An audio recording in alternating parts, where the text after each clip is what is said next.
नाज़रीन, धोरो नारे में सूफी रागी अब्दुल गनी सोलंकी बीमारी सबब मुफलिसी वारी जिंदगी गुजारण ते मजबूर है। सकाफत खाते तोड़े वस वारन सूफी रागी जी सार न लधी। सूफी रागी अज भी कई मसीहा जो मुंतज़िर है। उन वाले सां ॾिसूंदा राशिद कादिर भट्टी जी रिपोर्ट।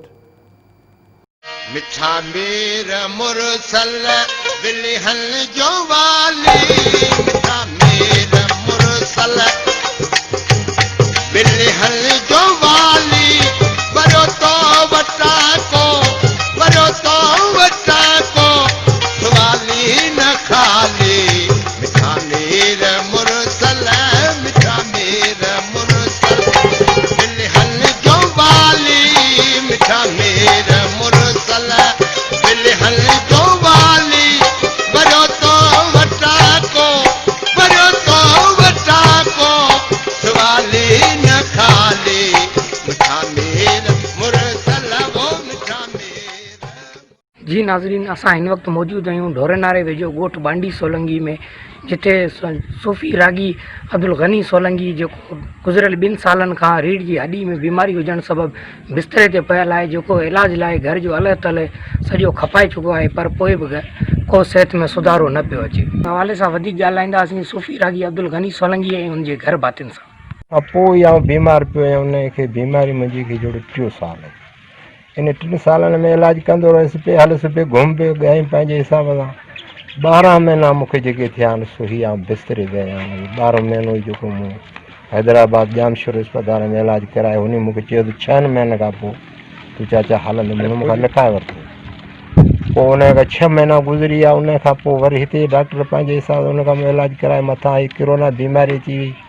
ग़रीब माण्हू, मूंखे त एतिरो ख़र्चो कोन्हे जो गाॾी खणी वञा 10-15 हज़ार गाॾीअ खे ॾियां, उते रसां त मुंहिंजो रिपोर्ट MR सभु थियनि, उनजा ख़र्च वग़ैरह। बीमारी में पंहिंजे ग़रीब हाल सारो जेको कुझु मूंखे ख़ुदा ॾिनो, उहो मुंहिंजे घर में मिल्कत जेका एॾो वॾो अमीर आउं कोन्हसि, इहो ग़रीब माण्हू। पोइ घर में जेको ॻटो हो उहो बि इन बीमारी ते हलायुमि। उन खां पोइ मुंहिंजो प्लाट जेको उहो बि विकिणी जामशोर अस्पताल में, जेको 2 महीना रहियुसि उन में हलायुमि।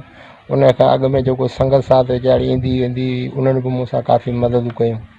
उहे बि मूं जेको ऐसो सॼो ख़र्चु इन में कोई। हींअर तव्हां आया आहियो रूबरू, मुंहिंजे घर जी कंडीशन ॾिसंदा त तव्हांखे ॿुधाईंदी त भई गनी जे घर में कहिड़ी मिल्कत आहे। इहो समय मुंहिंजो तव्हांजो सॼो हाल अॻियां पियो। हाणे इन जे लाइ मुंहिंजी साईं सरदार अली शाह खे अपील गरीबाणी आहे त आउं इन फन जो वाबस्ता आहियां, इन में मुंहिंजो हिसो आहे। इन जे लाइ साईं खे मुंहिंजी अपील आहे त मूंसां सकाफ़त ख़ातिर इन में मदद कंदा त मुंहिंजी ज़िंदगी अॻिते सवली थी पवंदी।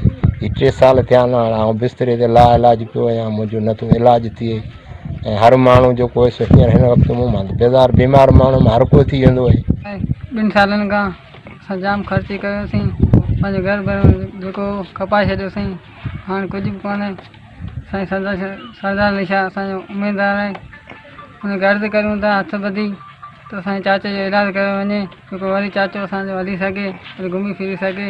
असांजो अर्ज़ु आहे त अब्दुल गनी सोलंकी सुठो फ़नकार हो, असांजो तमामु अज़ीज़ हो, भाउ हो, दोस्त हो।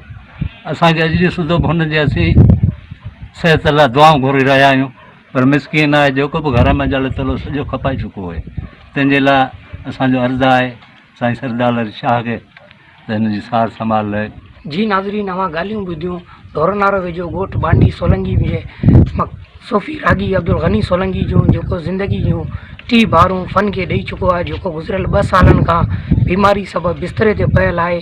उन सकाफ़त खाते जे सूबाई वज़ीर सैयद सरदार अली शाह समेत वसवारनि खां मुतालबो कयो आहे त आउं बीमारी सबबि खट ते बीमारी बिस्तरे ते पियल आहियां, मुंहिंजी सार लधी वञे ऐं मुंहिंजो इलाजु करायो वञे, जीअं आउं हिकु भेरो वरी सिंध ऐं सिंध वासियुनि लाइ ॻाए सघां ऐं पंहिंजो आवाज़ सां उन्हनि में जोश जज़्बो जगाए सघां। राशिद कादिर भट्टी, मेहरान TV न्यूज़, ढोरो नारो। मिठा मेर मुरसल बिलहन जो वाली, मिठा मेर मुरसल बिलहन